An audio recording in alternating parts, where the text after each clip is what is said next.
So moving along with the tea series today again.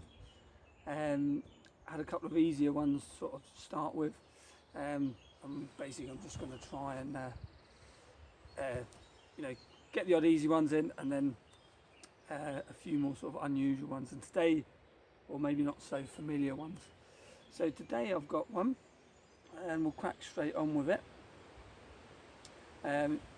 Everyone's probably seen this at some point, but I've got some Germander Speedwell, which is called Veronica Chamaedrys.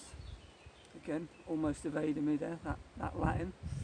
But I've got a couple here, so I'll just show you, see if we can get some of that on camera. Now, weather's been a bit tricky the last day, and the temperature's dropped, so you can kind of see, hopefully you can see that. I'll just get up and see.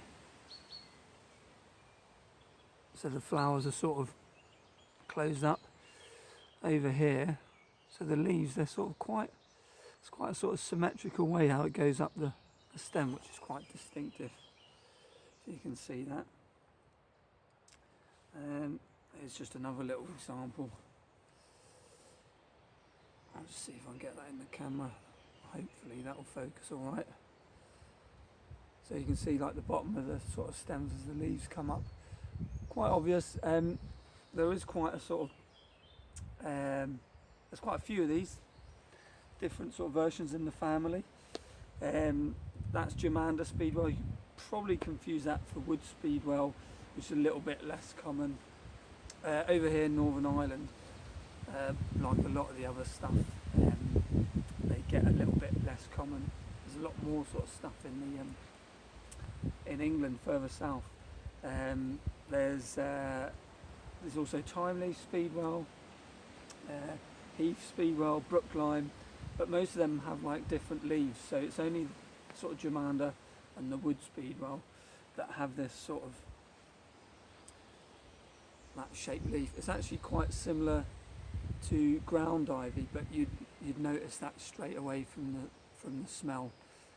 Ground ivy, which we'll also go into at some point, chat about a tea you can make with that, has a very sort of distinctive, almost like a mixed smell between sort of a Vicks and basil almost, you know. So basically, sort of tea wise for Germander, it was a tea substitute, and it basically sort of restores and energizes. It's also been known to sort of help quite well with chills, coughs, allergies, etc. And it's also, you wouldn't have to really dry it out. You can just throw some sprigs into sort of boiling water and let it infuse for 15 to 20 minutes. So it's been said when you drink sort of Germander Speedwell tea, that it's sort of mentally clarifying. So it's sort of a bit of a cleansing sort of feeling you get if you drink it. Basically, it's also it's also quite calming as well. So a good tea tree, not like tons of uses, like and tons of sort of medicinal uses as such, but still very good. And Speedwell basically means to thrive, get better. So coming from that sort of God speed, if you will.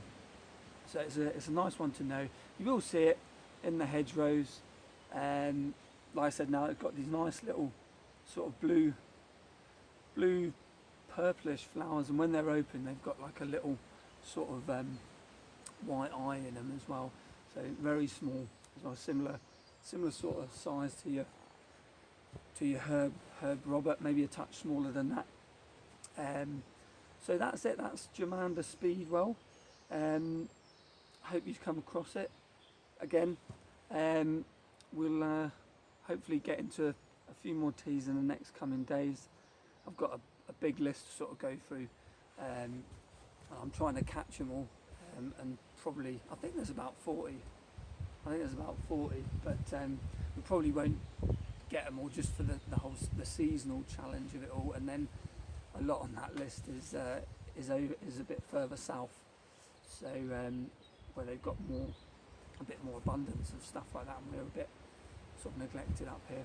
But hope that's a bit of a help, and I'll see you in the next herbal tea video.